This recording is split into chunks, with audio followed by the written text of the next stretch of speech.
ప్రస్తుతానికి తెలంగాణలో బడ్జెట్ సమావేశాలు జరుగుతున్నాయి. సో జాబ్ నోటిఫికేషన్స్ విడుదల చేసినామని రేవంత్ రెడ్డి గారు అంటున్నారు అనేక వయసు.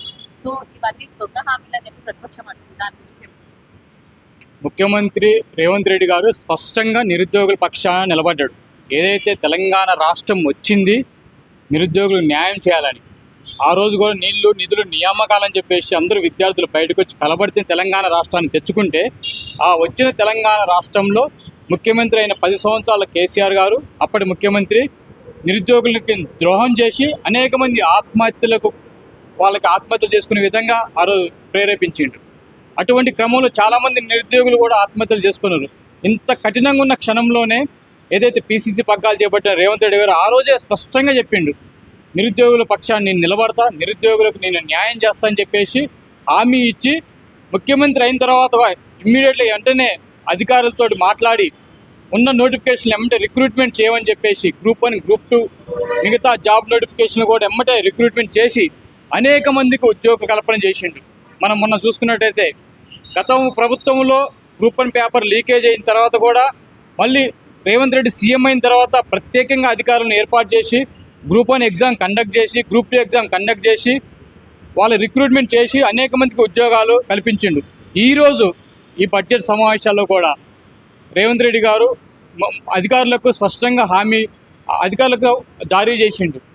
ఏదైతే తెలంగాణ రాష్ట్రంలో ఎన్నైతే ఉద్యోగాలు ఖాళీలు ఉన్నాయో వాటన్నిటిని సేకరించి త్వరలో స్పష్టమైన హామీ ఇచ్చి స్పష్టంగా రిక్రూట్మెంట్ చేయడానికి ఎన్ని ఖాళీలు ఉన్నాయో చెప్పేసి ఈ త్వరలో నెక్స్ట్ ఈ 1 మంత్లోనే ఉద్యోగ ప్రకటనలు వచ్చేదానికి అవకాశం ఉంది. మొన్న కూడా ఈ పోలీస్ డిపార్ట్మెంట్లో చాలా వేకెన్సీస్ ఉన్నాయని చెప్పిండు. ఆ పోలీస్ డిపార్ట్మెంట్కి సంబంధించి ఎస్ఐ కానీ కానిస్టేబుల్ కానీ వేలాది నోటిఫికేషన్లు రెడీగా ఉన్నాయి. ఎవరైనా ఇప్పుడు తెలంగాణ రాష్ట్రంలో ప్రిపేర్ అయ్యే నిరుద్యోగులు అధైర్యపడవద్దు, భయపడవద్దు. మీరు స్పష్టంగా ఇప్పటి నుంచే ప్రిపరేషన్ స్టార్ట్ చేసి రాబోయే నోటిఫికేషన్లో మీరు మంచిగా ఎగ్జామ్ రాసి ఉద్యోగాలు పొందాలని చెప్పేసి ఈ తెలంగాణ ముఖ్యమంత్రి రేవంత్ రెడ్డి గారు కూడా కోరుతున్నారు. త్వరలో 1 మంత్లో పోలీస్ భారీ రిక్రూట్మెంట్ రాబోతుంది. అందరూ కూడా దానికి సిద్ధంగా ఉండాలి. అదేవిధంగా గ్రూప్ 1, గ్రూప్ 2 మీద సమావేశాలు నిర్వహిస్తుండు. అదైతే ఉద్యోగ ఖాళీలు ఎన్నునే మొత్తం తెప్పించుకొని త్వరలో భారీ నోటిఫికేషన్లు జారీ చేస్తారని చెప్పేసి ముఖ్యమంత్రి గారు కూడా అధికారికంగా కానీ అక్కడ ఆఫీస్ నుంచి మనకి సంకేతాలు రావడం జరిగింది. ఓకే అన్న, ఇంకోటి కవిత గారు కూడా తుగ్లక్ పాలన అని చెప్పేసి అసెంబ్లీ సెక్షన్స్ జరిగినప్పుడు ఆమె బయట ఉండి ట్విట్టర్లో కానీ ప్రెస్ మీట్లు పెట్టి కానీ తుగ్లక్ పాలన అని అర్థం లేని హామీల మీద డబ్బులు పెడుతున్నారు కానీ ప్రజల మీద పెట్టట్లేదు అని చెప్పేసి మాట్లాడుతున్నారు. దాన్ని ఇప్పుడు ఈరోజు కవిత వాళ్ళ గురించి కూడా మాట్లాడతాం. చాలా అసలుకి ఆమె గతంలో 10 సంవత్సరాల అధికారంలో ఉన్నప్పుడు ఏ రోజైనా పరిపాలన గురించి మాట్లాడిందా? ఏ రోజైనా నిరుద్యోగ గురించి మాట్లాడిందా? ఏ రోజైనా తెలంగాణ ప్రజల గురించి మాట్లాడిందా? ఏ రోజైనా గతంలో ఇచ్చిన ప్రభుత్వ హామీల గురించి ఏ రోజైనా మాట్లాడిందా? ఆమె 10 సంవత్సరాల అధికారంలో ఉన్నప్పుడు, వాళ్ళ నాన్నగారు అధికారంలో ఉన్నప్పుడు ఏదైతే ఢిల్లీ వెళ్ళి అక్కడ వాళ్ళ బిజినెస్లు డెవలప్ చేసుకొని, దుబాయ్ వెళ్ళి అక్కడ బిజినెస్లు డెవలప్ చేసుకొని ఆ లిక్కర్ స్కామ్లో ఇరుక్కొని ఇవన్నీ చేసింది. కానీ ఏ రోజు ప్రజల పక్షాన కానీ నిరుద్యోగుల పక్షాన కానీ మాట్లాడిన కవిత గారు ఈరోజు తెలంగాణ ముఖ్యమంత్రి సీఎం రేవంత్ రెడ్డి గారి గురించి మాట్లాడుతుంటే ఇది చాలా అసభ్యంగా ఉన్నది. ముఖ్యమంత్రి గారు చేపట్టిన పథకాలు ఏదైతే హామీలు ఇచ్చిండో 6 గ్యారెంటీలు ఆల్రెడీ 4 గ్యారెంటీలు ఈరోజు విడుదల చేసిండ్రు. ఇంకా మిగతా 2 గ్యారెంటీల గురించి సమీక్ష సమావేశాలు నిర్వహిస్తుండు. గతంలో కవిత గారు ఏ రోజు కూడా ఈరోజు మహిళ అని చెప్పుకుంటారు, మహిళల పక్షాన్ని ఏ రోజు నిలబడ్డారా? మహిళా గురించి ఏ రోజైనా ఒక్కసారైనా మాట్లాడారా? వాళ్ళని ఆర్థికంగా ఏ విధంగా డెవలప్ చేయాలని చెప్పేసి చేసారా? అవన్నీ ఏం చేయకుండా ఇప్పుడు ముఖ్యమంత్రి రేవంత్ రెడ్డి గారు అవన్నీ చేస్తుండు. మహిళల పక్షాన్ని నిలబడ్డాడు, ఉచిత బస్ సౌకర్యాలు కల్పించిండు, మహిళలను ఆర్థికంగా ఎదగడానికి వాళ్ళకి అనేక సౌకర్యాలు, అనేక లోన్లు కూడా ప్రొవైడ్ చేస్తుండు. ఇవన్నీ చేపడుతుంటే ముఖ్యమంత్రి గారిని ఇవన్నీ చూసి మళ్ళీ అధికారంలోకి రేవంత్ రెడ్డి గారు వస్తారని చెప్పేసి భయంతో, ఆందోళనతో మళ్ళీ కాంగ్రెస్ పార్టీ ఇప్పటికి కూడా మళ్ళీ ప్రజల పక్షాన్ని నిలబడదు కాబట్టి కాంగ్రెస్కే ఇంకా ఓటు బ్యాంక్ పెరుగుతుందని చెప్పేసి భయాందోళనతో ఉన్న కవిత గారు ఈరోజు అక్కడ వాళ్ళ ఫ్యామిలీలో ప్రాబ్లమ్స్ ఆమెను అక్కడ లెక్క చేయకపోతే బయటకు వచ్చి ఎలా నేను బతకాలి, ఎలా నేను మళ్ళీ రావాలి, మళ్ళీ నేను పవర్ ఎలా చేపట్టాలని చెప్పేసి ఒక ఆందోళనతో ఉండి ముఖ్యమంత్రి రేవంత్ రెడ్డి గారిని ఈరోజు లేనిపోని మాటలని విమర్శిస్తుంది. ఇది చాలా అసభ్యం, ఇది చాలా వ్యతిరేకిస్తామని చెప్పేసి మీరు మాట్లాడుతున్నారు. కొత్త పార్టీ అంటే ఉన్న పార్టీకే ఎటువంటి అవకాశాలు లేవు. గతంలో టీఆర్ఎస్ పార్టీ పెట్టి అధికారం వచ్చి దాని తర్వాత దేశంలోనే నేను ఎదుగుతా అని చెప్పేసి దేశ రాజకీయాలు చేస్తానని చెప్పి దాన్ని బీఆర్ఎస్కి మార్చి బోల్తాపడ్డ కేసీఆర్ గారు వాళ్ళ నాన్నగారు వాళ్ళ అన్నగారు వాళ్ళ కుటుంబం వాళ్ళే ఖాళీగా కూర్చుంటారు. ఇక కొత్త పార్టీ పెట్టి మీరేం చేస్తారు? ప్రజల్లో మీ మీద నమ్మకాలు కోల్పోయినాయి. ముఖ్యమంత్రి రేవంత్ రెడ్డి గారి ప్రజాపాలన పైన వాళ్ళు చేస్తున్న అభివృద్ధి పథకాలపైన జనాల్లో విపరీతమైన నమ్మకం వచ్చింది.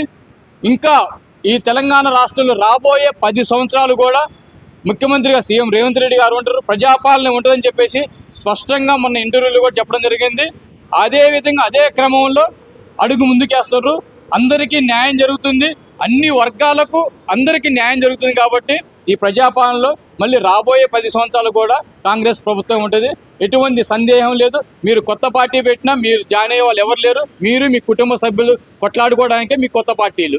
ఓకేనా, ఇంకోటి ఏంటంటే కవిత కొత్త పార్టీ పెట్టిన తర్వాత బీసీ వాళ్ళకి పెద్ద ఎత్తున నేను మద్దతు నిలబడతానని చెప్పారు. బట్ బీఆర్ఎస్ లో ఉన్నప్పుడు ఆమె ఎట్లాంటి స్టాండ్ కూడా బీసీలకు తీసుకోలేదు. సో ఇప్పుడు కాంగ్రెస్ గవర్నమెంట్ లో బీసీల గురించి ఏం స్టాండ్ తీసుకోబోతుంది? ఆమె పార్టీ పెడితే బీసీల కోసమే పెడుతున్నట్టు తెలుస్తుంది.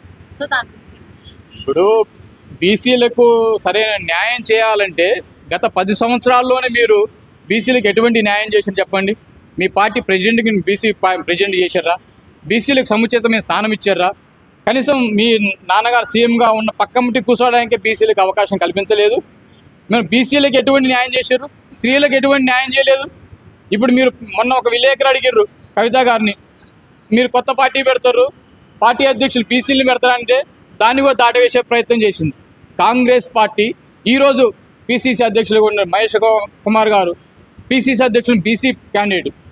బీసీలకు మంత్రి పదవులు ఇచ్చారు, బీసీలకు సముచితమైన స్థానం ఇచ్చారు, కార్పొరేషన్లు బీసీలకు ఇచ్చారు, ఎమ్మెల్యేలు బీసీలకు ఇచ్చారు. ఈరోజు బీసీలకు కానీ ఎస్సీలకు కానీ ఎస్టీలకు కానీ అందరికీ అన్ని వర్గాలకు న్యాయం చేసే party Congress party. Congress party అన్ని వర్గాలకు న్యాయం చేస్తుంది తప్ప కవిత గారు మరియు పార్టీ పెట్టి కానీ ఆమె అధికారంలో ఉండాలని చెప్పేసి, ఆమె అధ్యక్షులుగా ఉండాలని చెప్పేసి, ఆమె అధికారం రావాలని చెప్పేసి ప్రయత్నం చేస్తుంది తప్ప బీసీఎల్ని మోసం చేయడానికే పార్టీ పెడుతుంది. ఓకేనా, last time final question, Revanth Reddy గారు బోనస్ గా 2 సంవత్సరాలు నేనే సీఎంగా పాలిస్తానని అంటున్నారు.